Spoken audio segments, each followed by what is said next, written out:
ruins your position. Sometimes in chess, you find yourself in a situation where every move ruins your position. During such moments, you wish that you could just skip or pass your turn, but in chess, you always have to make a move. When one side has to move, and all of the moves lead to a losing position, we call that position Zugzwang. In this position, whichever side has to move is in Zugzwang.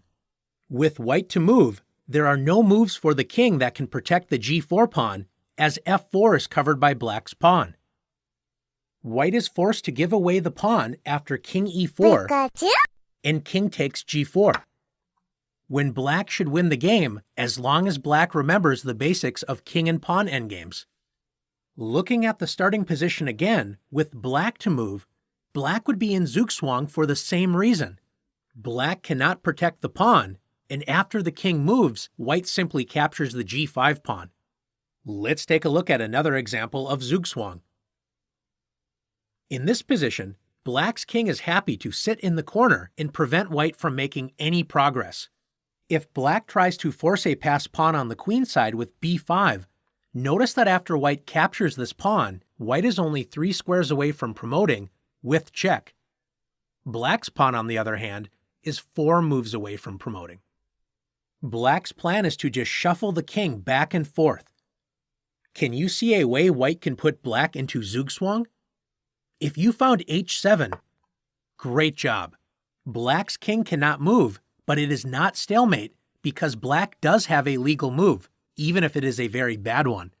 Black is forced to play b5, and after a takes b5, black loses the pawn race, and with it the game, after a4, b6, a3, b7, a2, b8 equals queen.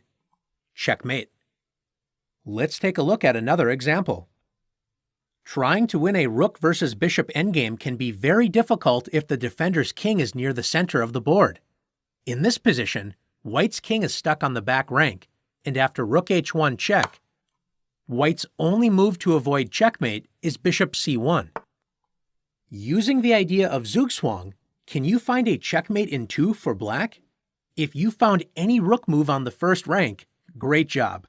After rook g1, white's king is forced to move away from the bishop with king a1. When black delivers checkmate with rook takes c1. Let's finish this lesson by looking at perhaps the most famous Zugzwang position of all time. In this position, known as the Immortal Zugzwang game, Grandmaster Aaron Nimzowitsch has the black pieces against Grandmaster Friedrich Samisch. Black has a large space advantage, and all of black's pieces are far more active than white's army. Notice that white's queen is nearly trapped after rook 5 to f3. But after bishop takes f3 and rook takes f3, white's queen can escape with queen g5. Nimzowitsch wanted to avoid this, so he came up with a much stronger idea.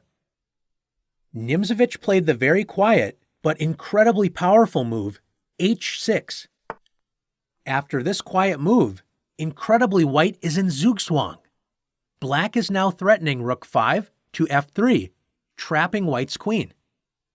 If white tries to make room for the queen to retreat, white's position will also collapse.